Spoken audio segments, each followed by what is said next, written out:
A warm welcome to another edition of the Magpie Circle Podcast. Every edition is special. For me personally, and I am sure for thousands of Notts County fans watching and listening to this, this is a very, very special show.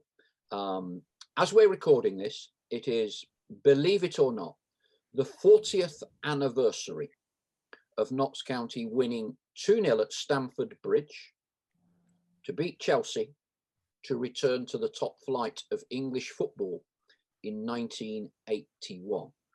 And we're joined today by, I would say, and Steve Cherry watches this, so I need to be a little bit careful. I would say the greatest goalkeeper that I have ever seen in a Notts County shirt for the past 50 years. I think my dad, who's no longer with us, would have said the same thing, and he goes back to 1930. So we are absolutely delighted to be joined by Raddy Avramovic, live from Serbia. Raddy, it really is a great pleasure to be talking to you right now. Thank you very much. I'm really happy to be with you and with all Notts supporters. Now, sometimes we hear there is a language barrier, Raddy. So we've just brought in a gentleman with a rather broad Geordie accent, but he reckons you understand every word perfectly. Trevor, big friend of the show, Trevor Christie, Notts County's fourth all-time leading goal scorer with 79 goals in 228 appearances. Trevor Christie, great to have you on board again. Thanks, Paul. Pleasure to be here. Hey, what about this man? What about Raddy Avramovic as a goalkeeper? Is he not the best goalkeeper you played in front of? He's got to be up there with the best ones, yeah. I mean, Raddy, he was a tremendous shot stopper and very agile. And like you say, the language barrier didn't seem to be any problem when he was in goal. He commanded his area very, very well and made some fantastic saves in my time at Notts. And obviously, when we got promoted that season, he was an invaluable member of the team. Fantastic. Notts fans have not heard from you for a little while now, Raddy. You're back in your native Serbia. Tell Notts fans you sort of have you actually finally retired from what was really a great coaching career that took you all around the world? First, thanks, Trevor. I'm back now in Serbia. Actually, what's happened? September 2019, I was coaching in Singapore. Because I just went from Kuwait there, and because of work permit, I need medical exam, and I got work permit. But they said to me, go and check something is a little bit problem. If you go to check on your lungs, I went there, and happened that in some way lucky. Early stage cancer on lungs, and I stopped straight away. Altogether took me 1 month, and went back to Serbia direct to operation. And now, after that period, I stopped coaching, and now I go through all treatment, all medical side, and last check. They said everything is okay, everything is fine. This means that I really stopped coaching end of 2019. Well, I'm sure every Notts fan is delighted to hear the news that you now are in good health. You certainly look great, I have to say. It looks great, doesn't it, TC? It does. It looks well. And it's great news to hear. What's going on, around the world at the moment. It's nice to have a little bit of positivity and to hear the positive things that has happened to Raddy recently after finding out that he got cancer.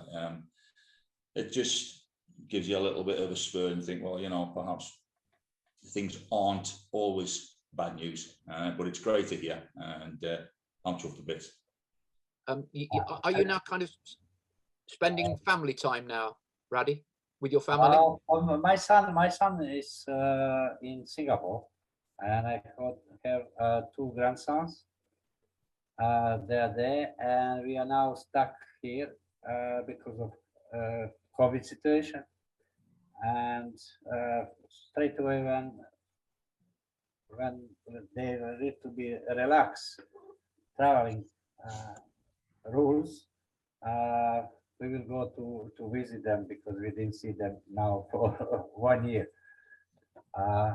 And I'm here with my wife. We're enjoying ourselves. From time to time, we go to mountains, we go to Belgrade. Everything's fine, everything okay.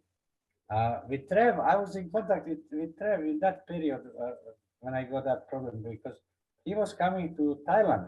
Trev, your son was there. Yeah. He's not there anymore.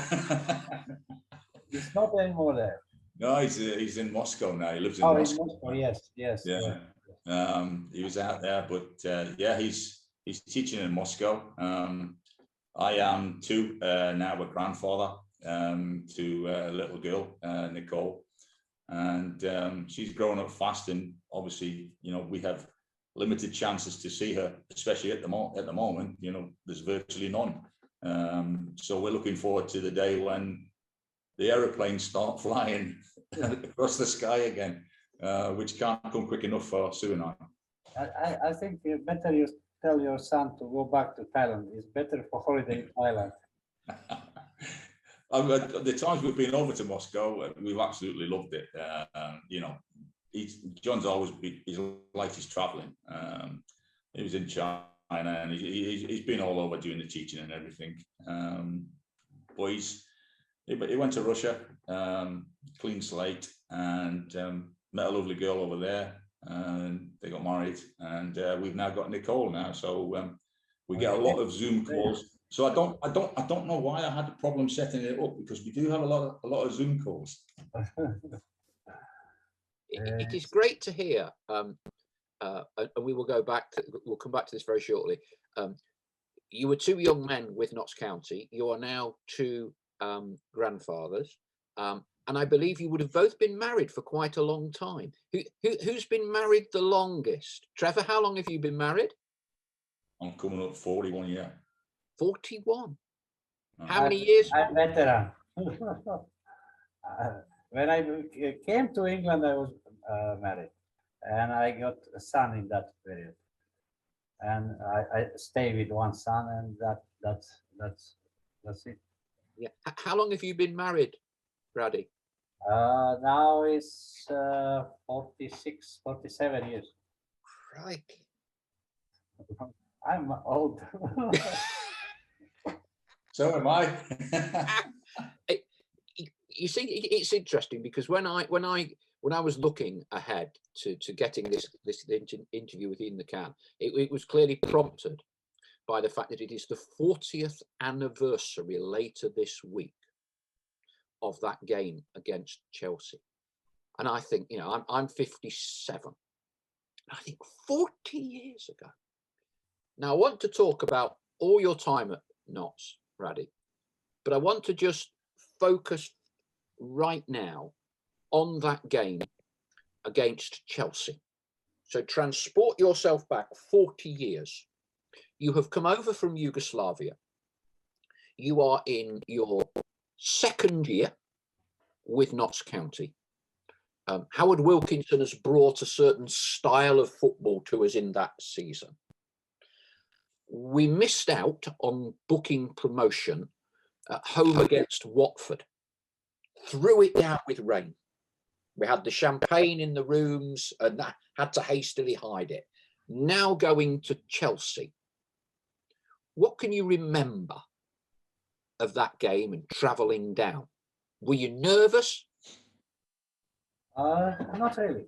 I think what's happened in that game is strength of Notts County. because our team was like family. And I think we all go through, together through all good and bad time. And we are, as a group, we are strong. This means that was just question of time that we will at least prove that we are good enough for in that period first division. And there was how say big support from all players to each other. I think game before in Nottingham, I think I received a stupid goal. I think I'm not sure. And we lost game. I think. Uh, then it was big relief in game at Stamford Bridge. And it's interesting for Chelsea was playing Peter Borota is well goalkeeper from in that period from Yugoslavia. Actually, he's from Serbia. Same. He was in Chelsea team, but I think we that game we showed that we are good enough for first division, and we go to that game without really any pressure. We went to play and the end we win. I tell you what, as a fan, as a teenager, there was a lot of pressure when you were in that Notts County end because the Chelsea fans weren't very welcoming, I have to say. And although it turned out to be one of the greatest days of my life on the way home on the train, in and around Stamford Bridge, it was also one of the most terrifying. Trevor, but the real anger was directed at the chairman, wasn't it? But I can assure you, as a fan, it was, to put it mildly, lively on those Stamford Bridge terraces. It wasn't great for the players either, Paul, to be honest. We were a bit apprehensive on the pitch, to be fair, because they were coming over the railings and everything, and they didn't seem to be stopping. You know, 1 minute we're playing football, the next minute there's about 400 people on the pitch, maybe more. But they went over back very quick. Yeah. When police came with horses, I never saw bigger horses in that time. Yeah. When they came on ground, they've been jumping back. Well, I had a hold of a horse's leg just in case, because I thought I don't mind being kicked by a horse, but I'm not having a scrap with one of them lot. That was great. It was a great game. I think Trevor, you score and Trevor and Rashid, yeah. Rashid. Yeah. Rashid whipped the ball in for me, and it just came through to me, and I chested it down. I hit it on a half volley, and like I've said to Paul before, like and on this program, probably the sweetest I've ever hit a left foot half volley, and it went past Peter, like, and that gave us an early lead, which kind of, I think, maybe did it settle us? Probably a little bit, but did it excite us? Even more so, probably, because we thought, well, we're halfway there. And then when Rashid did his magician's bit and got the ball on virtually just over the halfway line and went on a Maisie, and there was 3 or 4 of us just shouting, pass it, but we weren't going to get the ball off Rash. You know what he was like in training, Raddy. I'm sure I've seen him come through and do a similar thing against you, and he's going to do it, but he was just one of them magical players that you didn't know when he was going to shoot or what he was going to do next, and he stuck another one past Peter, and we were well on our way then. Yeah, that's a great, but still, yeah. I think we achieved that promotion, and after that we stay in first division because I think that's my opinion that Notts County was family. It was family. It was a togetherness, wasn't there? Yes. Yeah. And that's all the way through. Big part in the football teams. Yeah. Were you worried? If you have that, and we got that kind of early with Jimmy and Howard, and you asked Raddy about on the day. I can't remember doing anything different on the Friday, to what we'd done normally. We'd spend quite a long time on the training pitch going through defensive corners, defensive free kicks for, free kicks against. Howard was very, very thorough, and sometimes he'd have to come around and shake us because we'd be dozing off because we were out there that long. Raddy, sometimes in the winter time, Raddy must have been freezing because he's standing in between the sticks and he's practicing corner this, corner that, corner from the left, corner from the right, free kick here, free kick there, but hey, it paid off, and hold my hands up to Howard. He turned out to be a master tactician. I remember one thing. Now you just mentioned Howard. I think Jimmy and Howard are two great guys. And one small thing Howard done, not first year but second year, it was warming up. Yeah. But till that moment we didn't have warming up, and I go to warm up with Jack Wheeler, and I look around, nobody on the pitch. I said to Jack, where are you playing? Dressing room. What? They are not warming up. I said, no. I go to dressing, I finish warm up on the field. I come back in the dressing room, and I see all said on, some little bit stretching. Say we are ready. What ready for what? Yeah. And I spoke with Jimmy about that. I said, what's happening? My players, they are not warming up. Oh, they don't need. He said, because of injury. If he warm up and his muscle break, what's point? If he don't warm up, if muscle is weak or something, will break anyway. Yeah. But Howard bring warm up next year, and I think we came a lot more focused, a lot more ready for games. I think that is a small difference. I think from when you got to like a Wednesday, there was no other thought in anybody's head apart from the Saturday match. Everything was geared towards the Saturday match. Every little specific piece of training we did was to do with the game, the forthcoming game. But I was later on actually in coaching part, really trying never to put any pressure on players. Doesn't matter which game was coming. I was trying always to go through some routines with some extra things because every game is different. Yeah. Never, putting pressure on players, because I think in the end it's up to them when what will happen in game depends on them. I can talk 3 days, and if they don't sort out actually what they need to do, it's no good. I was really pushing them to think more and to make decisions more. And I think Raddy, I think everyone knew very, very well, very thoroughly their job and what they were expected to do in the Notts team when we played. Everyone knew what their positional play was and where they had to be and what they were doing. It was very thorough building up to the games and that. But like you say, how do you put pressure on Pedro? How do you put pressure on Rash? They don't have it, do they? How do you put pressure on Benji? Benji was so laid back. He was horizontal. You can't put pressure on them. How do you put pressure on Big Killer? Yeah.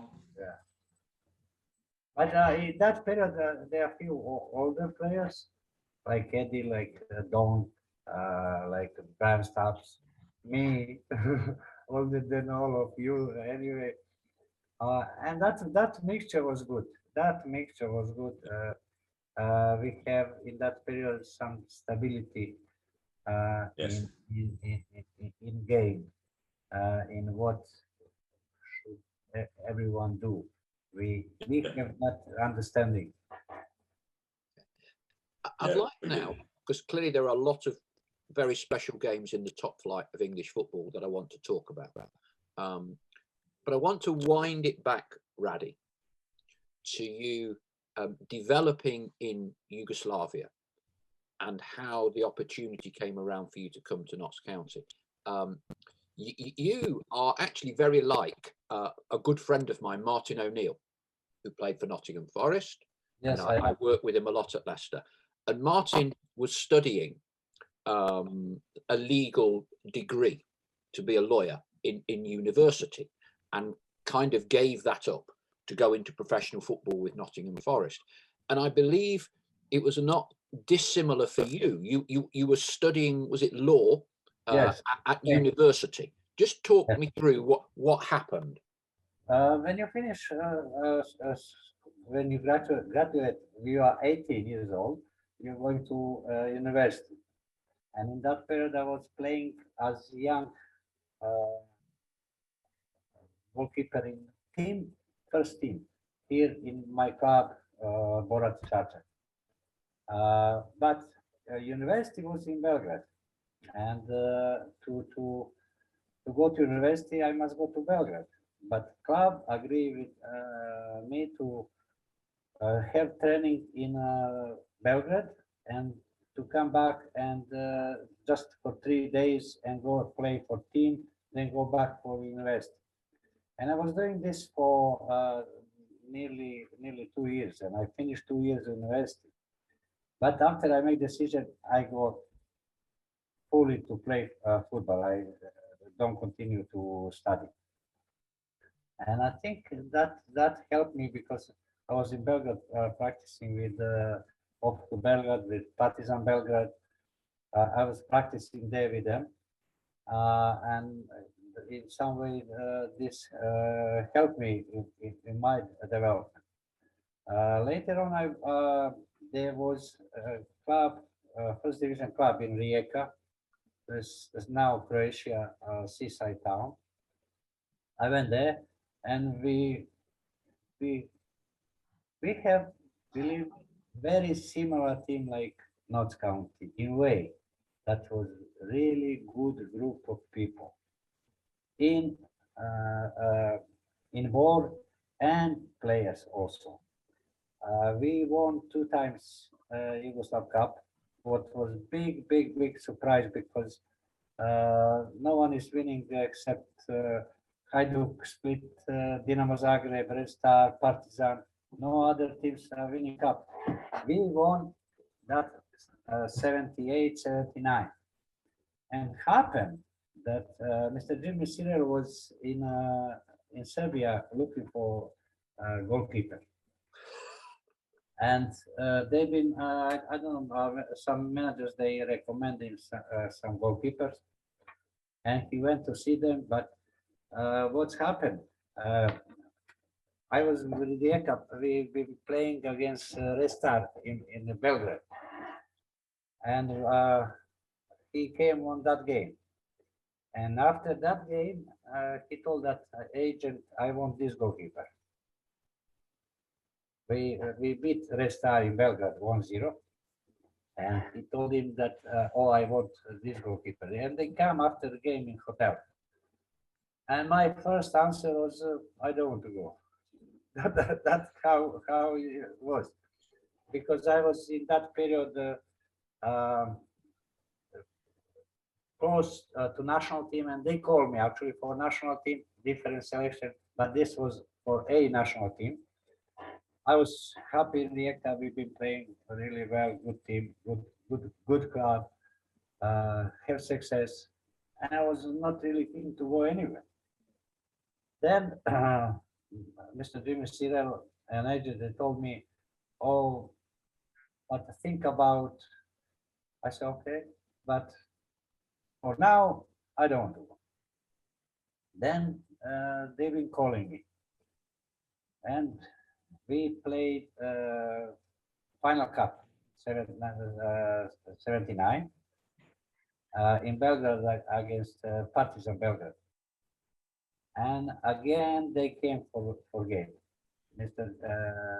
Jimmy Cyril and Mr. Jack Dana with agent. All of them, they came.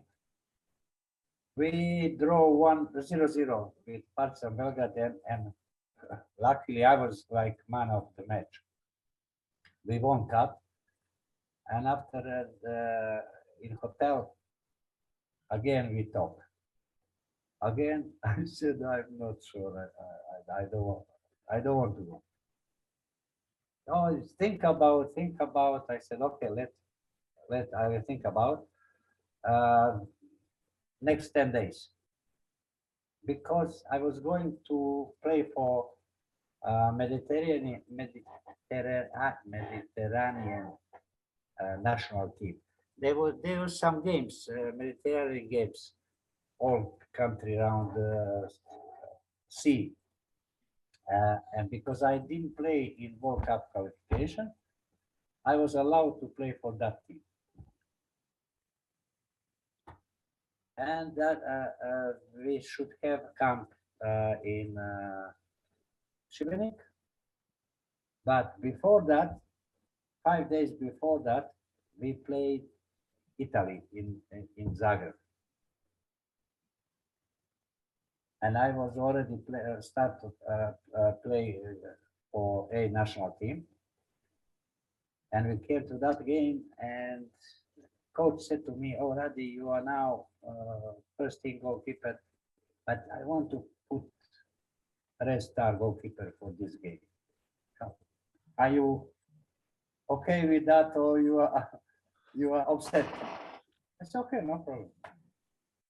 But after the game, I go to see him, and I said, "Look,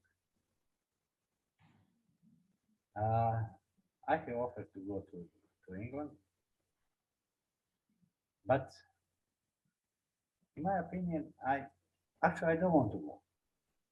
If you promise me, if I am best in Yugoslavia, to play for national team, to play, not because this one is from Red Star, this one is from Dinamo Zagreb, this one is from those clubs, they must play." I said, "If you promise me just to be like that, I don't want to." He said, "Oh, think about yourself," because in that period was already a rule that if you cannot go outside before you are 29.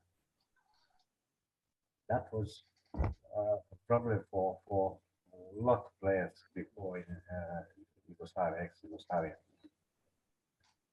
And he said, "Think about yourself." I think everyone understand our answer. Yeah. I said, "Okay, thank you very much. Tomorrow I'm not going for national team. I'm going to England, and I go tomorrow morning. Airport, London, and I sign contract with North Carolina." That's how it goes. That's a great story, and I'd never heard that before. And we're all familiar, aren't we, TC, with the legendary Jimmy Cyril, and wherever he would travel for a game, you know. And we think it's a long way when he goes to Scotland there and back in a day driving. He wasn't a very good driver of a car. And here he is, you sort of say, you know, Jimmy Cyril was in Belgrade and he was watching me. It's just kind of classic Jimmy. And the one piece that I had heard, sadly, Jack Dunnett, the chairman, who ran the club extremely well, told me a story that you were the only player he ever paid more money than he wanted to, because Jack was a great negotiator, a very, very skilled negotiator. He would never pay more than he'd set a number at. And Jack Dunnett told me you were the only player he ever paid more money. And he told me a story that Jack flew out there, agreed the fee with your club, and then I think he said he came back with you, But before you got on the plane, they had to kind of do a detour to go to a sports shop to buy some pairs or get some pairs of your favourite goalkeeping gloves. Do you remember that? Yeah. But this, how to say, that period, Notts County, that was a record transfer fee, I think, for when I came there. And he was in, but Mr. Drake Dunnett was really detailed man, really serious, and he wanted to do himself everything. And when they came, I just introduced them to Pavel. I said, "You do what you want to do." I didn't want it to be involved in all that part, because in the end, it's club and club. They need to make deal. But in that period was everything a lot more simple than now. Now it's transfer of players is headache, is disaster of how many agents and what they are doing and all this. But in that period was everything really simple. There are rules, there are rules, club rules, federation rules, and that's it. Trevor, were you already at Notts when Raddy arrived? Yeah, I'd met Jimmy on the A46 just outside Syston in Leicester in a lay-by, and we did our introductions and everything, and then I had to go to Meadow Lane the following day. He laid down what he wanted to do in the St. Neil, and he saw me as one for the future. So it was nice to be wanted, and Leicester had bought Alan Young at the time, so I knew my games were going to be limited. And fair play to Young, he get on well with Young. He's a top lad. Never had any hesitation in joining Notts. Went there, and then I had to do what Raddy did: go in front of Mr. Dunnett and let him tell me what he was going to pay me. And what the terms were going to be. There was no negotiation. You were told what you were getting, and that was it. Well, I was anyway. But I was there. I was there before running. Right. So I want to take you back to when Raddy arrived in the summer of 1979. What message did Raddy arriving send to the other group of players? Because as Raddy has already mentioned, there were very strict rules on foreign players coming into English football. They'd only just been relaxed. There was Petar Barota at Chelsea. I think there was Ivan Golak, I think his name rings a bell, at Southampton. But very few. So there's you, Brian Stubbs, and those sorts of players. What did you think when Raddy arrived, and what was the language barrier like and all of that? When Raddy walks in the first day of training? Well, I mean, when I was there literally just before Raddy came of thing, and there was a lot of accents in the dressing room when I arrived.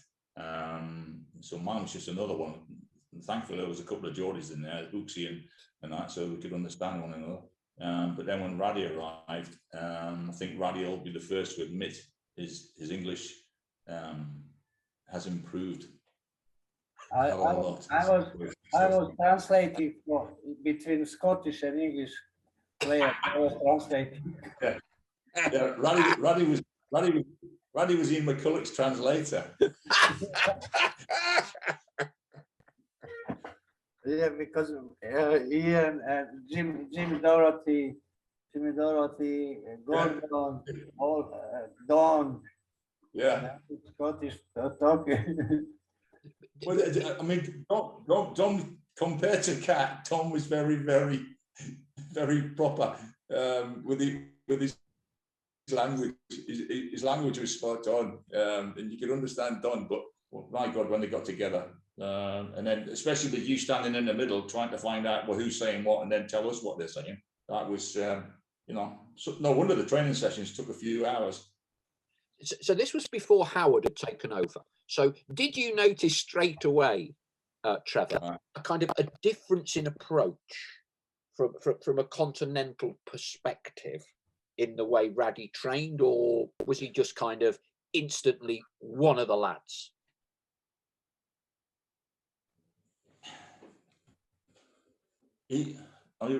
Goalkeepers, I personally think goalkeepers, obviously they're a specialised position. So Raddy would have his routines and everything that he did, and we would watch him, and you look at what he's doing, and you think, oh yeah, that's like a new era coming in, and it was like a new start. There was one or two goalkeepers coming in, and the lad at Southampton, as you say, Golak, he came on board, but it was difficult for them a lot to come over. But they did have a different way of doing things, whereas we would train for a couple of hours and then that would be it. I always remember Raddy. Raddy he always enjoyed having a few shots after training, and that he would always be there. If I said to Raddy, do you mind 10 minutes? I'll just have some shooting practice. And Rashi and a few of the lads and myself, like we would often have 10, 15 minutes after training, and Raddy's then, he's diving around. He's done his training and everything, but he's doing the extra bit. And it was like a new vision. In that period, really, we didn't have, not many clubs have professional goalkeeper coaches. Most time, Jack Villa was working with me. Yeah. Yes. Yeah. And if then you must in some way practice, and that was one way of practicing. Well, I think in the warm-ups, right, that you did, it was always Jack who basically pinged the balls at you and warmed you up, and then one or two of us would have a couple of shots, and that would be it. But you'd done your routine, your warm-up routine. You'd done that with Jack. Yes, I was working with him, and Jack was a really great guy. Yeah, really great guy. If I could take you back, Raddy, how difficult was it for you and Bratislava when you first came to England? Because you didn't really speak a great deal of English. Am I right in saying you stayed at Jimmy Cyril's house with Jimmy and Kathy? First, they put me in West Bridgeford in one bed and breakfast, like hotel. I was there before my wife came. And when she came, then Jimmy Cyril said, before I did to move to house, why you don't come in my house? And I went there, and I was there because he was great. He's really great guy, but still, he's your boss. He's was not easy, but very soon we moved to Calverton, and everything was fine. Everything okay. I just have this one thing with Jimmy. At the beginning, we have practice, training, and what Trevor said, set pieces was, and I was standing there, and he was talking. And at the end, said to me, I didn't go for one ball. They be corners, practicing corners, and I didn't go for a ball. And he said, Raddy. I said, boss, I don't understand English. And the old players, they know I was joking, like this, and everyone was just laughing. And we continued to work, and it was good atmosphere, good. I just have this vision, and I can see Trevor laughing, and I know he's thinking the same as me, that there's you, and you're not a 21-year-old man, you're like 29 or 30 at this point, and you are going, and you are living in Jimmy Cyril's family home in Burton Joyce. I mean, if you're 20, fair enough, and you get your meals made. I mean, was it kind of, you would like sit down for dinner together, and would you sit down in the parlor room and watch the television? I mean, what was it like? Well, not easy. What I said is, he's still your boss.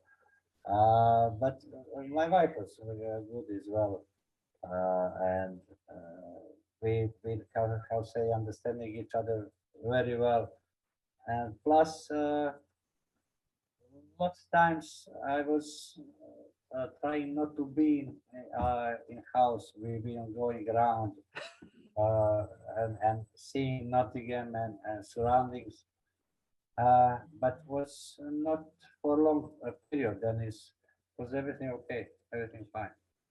What was it like from someone who had lived their whole life in one country to suddenly be transported into a new culture, a new city? What was Nottingham like for you? You know, driving all at the wrong side of the road, and because in those days, I guess there was very little support mechanisms for players. You were kind of just like, here you go. No, I think first helped me a lot because I think everyone in Notts was really great, from players, from supporters, from say people, neighbors. I was living in Calverton. They everyone really nice people. I have so many friends, and special Stevie Carter, ex-Notts County player as well. He was in Calverton, and we've been friends from first days in Nottingham. Stevie and Marie, and they help us as well a lot. I didn't have really any problem to adapt. Plus, I think me and wife, we've been really, how say, open mind, and in some way open heart to communicate with others. Uh, we uh, we have really great times in England, really great times. I want to take you back. And now, actually, what's happening Go on. now? We're discussing when we will go to England. I said, okay, when they now first when they start to let people travel normal, we go direct to England. We go to Nottingham, then after we go a little bit around, not too much. But I said we go to Nottingham to see those places where we've been before, and that is our arrangement. But when this will happen, I don't know now. This crazy situation is really difficult. One story I heard, and you mentioned Jack Wheeler, a lovely, lovely man, and that's a medical bag used by Jack Wheeler. Yeah. I've got some things in here. Trevor knows what's coming out, and I've got some things coming out of here for you as well in a minute, Raddy. Some little surprises. But when Jack Wheeler passed away, and Jack in his later years used to go for a coffee with my dad to a supermarket in Broad Marsh, and every Thursday they would meet for a coffee. And I think my dad passed away first. Jack Wheeler came to my father's funeral. Jack Wheeler passed away. I heard a story that, did you fly halfway around the world to come to Jack's funeral, but there was a massive snowstorm and it got called off? Tell me about that. Yes. That was I managed to arrive in Nottingham. Yeah. But really bad storm, bad weather, and there was cancelled or something. And I went back. I wasn't for actually for that occasion, but I came because of Jack's death. Whereabouts had you flown in from to Nottingham? Had you come? Where from? I think from Kuwait. Where? Sorry. Kuwait. Kuwait. You flew all the way from Kuwait to England to attend Jack's funeral. Yes. That must show the respect you had for him. Yes.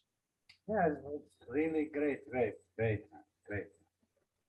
And but I'll say went all that way, and at the end I didn't achieve what I wanted to do, to be there. but that's how to say nothing to do with me. Is Wismire, how you say is Italian, Latin. Uh, Happened that weather was really bad. Everything was postponed. Yes, it was a terrible snowstorm. I remember. Yeah. Did you know that story, by the way, Trevor? No, I hadn't heard that one, Paul. No, I mean Didn't know that that kind at of all. bears out Raddy's fantastic appreciation of fellow human beings and his respect for Jack, and also that what Raddy spoke about at the start, the family, the Notts County family that contributed so much to the success story. Yeah. I was all very much. time actually after I left Nottingham. I was all time in contact with Jack. We sent each other Christmas cards. We sent sometimes postcards. I never break our contact. We've been all time. And when this happened that he died, I said I must go. I must go. And I went to England, but what happened. Yeah, it's a lovely, heartwarming story. You guys would both know Daphne Mountney. You remember John Yes. Mountney? Oh, Yes. Yes. Now, Daphne tells a story, Raddy, about when you went for Sunday lunch with them. And it was in your early days, yourself and Bratislava. And Sunday lunch is a nice thing in England. You know, it's a genteel, Yeah. the Mountneys are very, very, proper people. And around the dinner table, it's clearly hard for you to understand the language. And periodically, the F word was used by yourself. And it was like just normal. And Daphne's eating her roast beef and so and you keep using the F word. And she has a word with Bratislava, say, could you tell Raddy that this is Sunday lunch, and the F word is not a word that we like to use in conversation around the dining table. So Bratislava gets a message through to you, and then you come out and say, "What? I'm sorry, but what is the problem with the F word? Jimmy Cyril uses it every other word."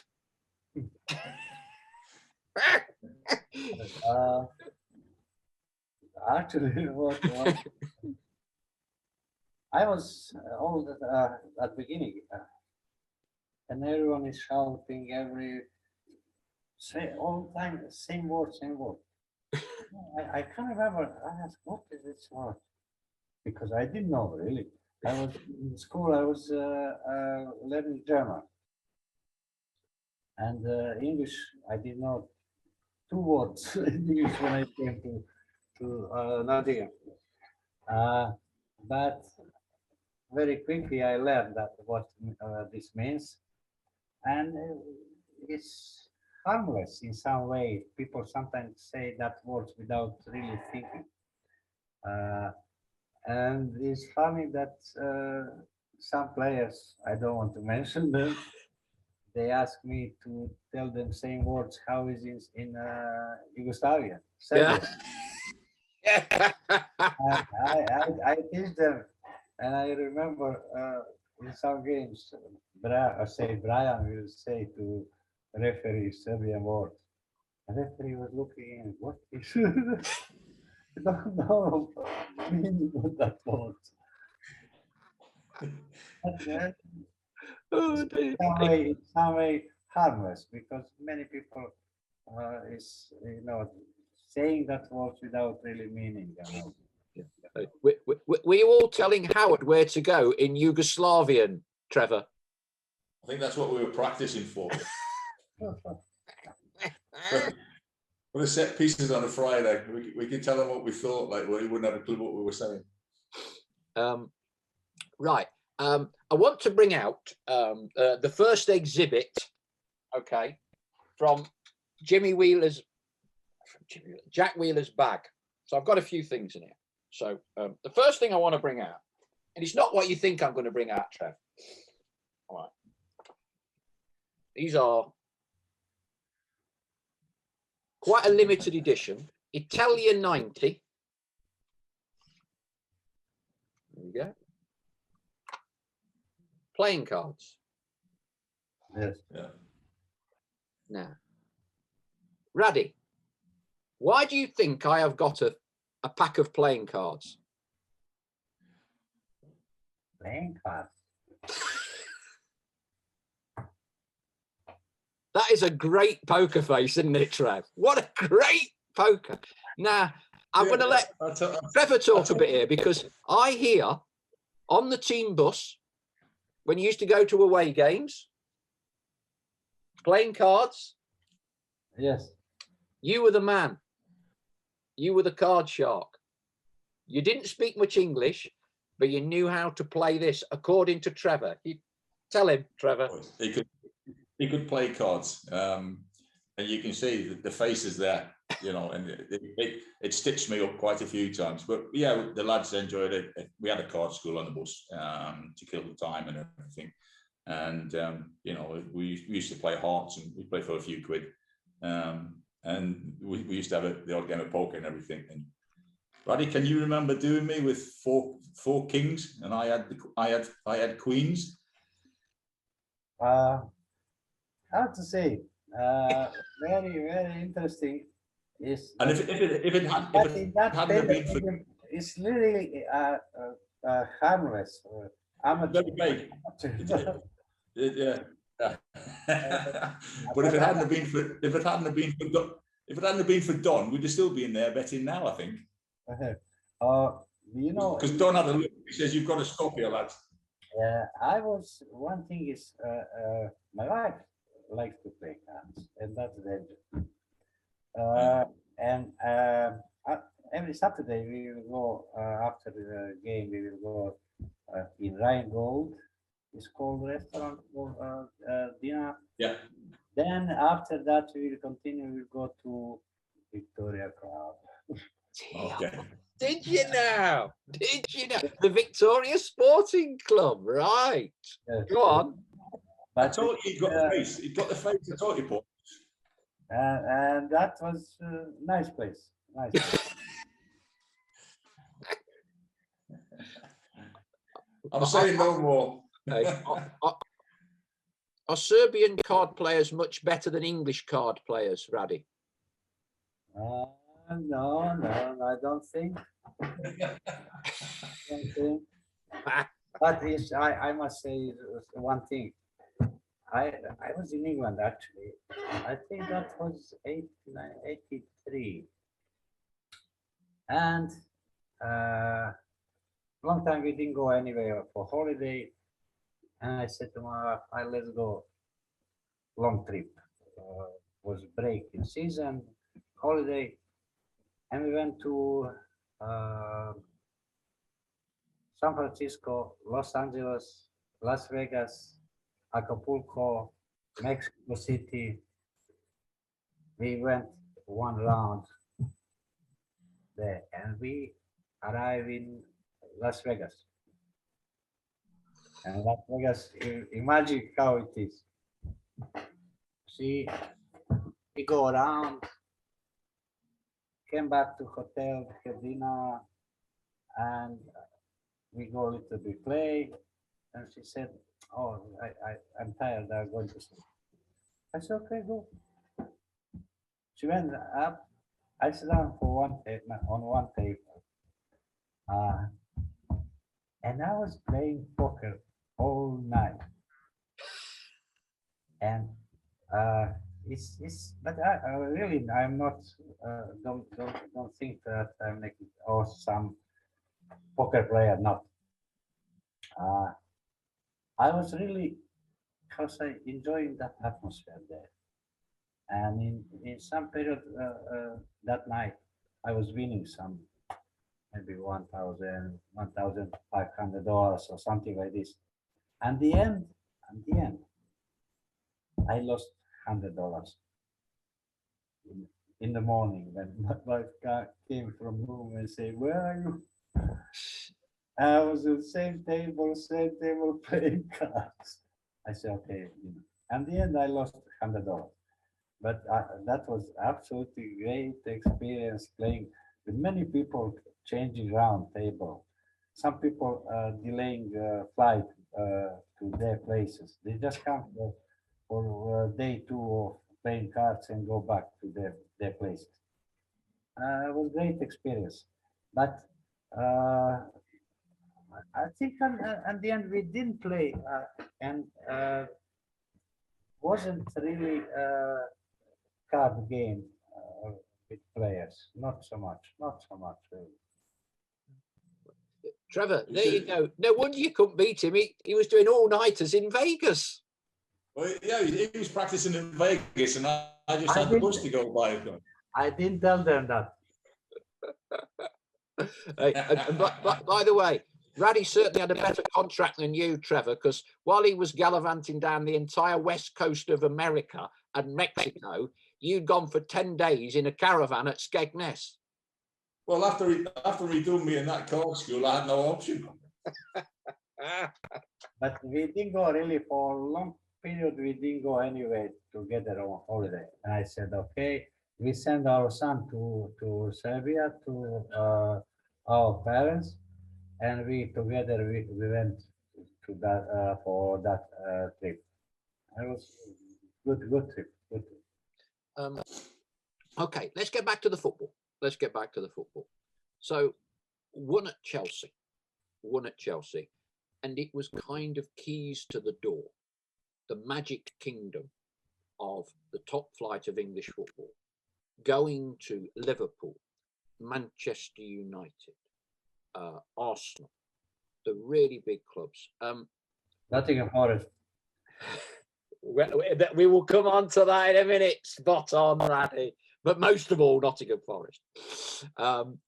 What did it mean to you, Raddy, to be able to play in the top flight of English football? I think it's first a great atmosphere on each stadium that you go to play. In that period, and it's I think still now. That atmosphere on the stadium and on the pitch actually is pushing you to try your best, to try to do for club, for friends, and was how say interesting that you cannot guarantee which game you will win, which game you will lose. It's on the day how you perform there, how, and that's the reason everyone is game calm, everyone is trying his best. And that it was the same situation with me. I just remember that after we are promoted, I think Trevor is well treasure that game as well against Aston Villa. Yeah. And but it's interesting. I have few duels there that game with Peter Witt. He was center forward of Aston Villa, and it's interesting. I met him in final of Tiger Cup in Southeast Asia. He was coach of Thailand, of Indonesia, and I was with Singapore, and we play in final. And then we talk about that game. I remember a few times he put me in net, but that was in that period like that. What we can do, you try to how say to do your part, and he was trying to do his part. But we have absolutely great game there, and I think Ian scored goal on corner on our post was great win.